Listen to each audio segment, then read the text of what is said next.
Lou Broughton, who was an evangelist in the 20th century, tells about one of the most disturbing experiences he had during what at that time they called revival services.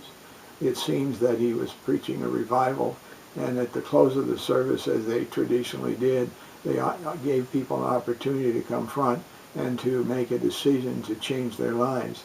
And he said that as the decision was being made, that the quartet, there was a paid quartet that sang the songs, and they had been up in front, and they were singing the invitation songs as the program went on. And he said as they were singing, all of a sudden a lady came down the aisle, and obviously looking at her, you knew that she had been on a rough road, that in the eyes of that revivalist, that she'd probably been living on a lot of kind of sin. And so as she came down, she obviously had that, and she came to the front, and the preacher turned to Broughton, and he said, you know, that lady, she used to sing in this quartet that was up here. She was a member of this quartet, but she decided that she was going to go a different way, and she walked out. And Broughton said about that time he discovered that nobody was singing. The singing was gone, and he looked to see where the quartet was, and they were gone, and he couldn't believe it.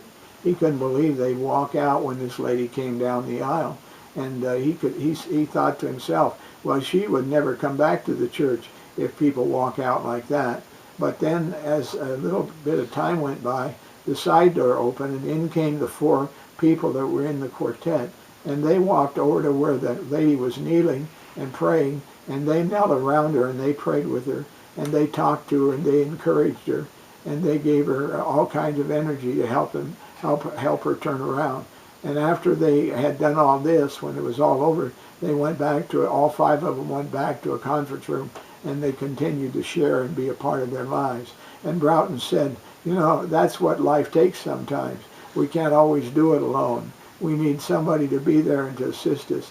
And the somebodies we need often are those people who know us. They need to stand up and say, we believe in you. We want you to know that you count with us. We want you to become what you really want to be. And so we're going to do whatever we can. We'll share with you. We'll work with you.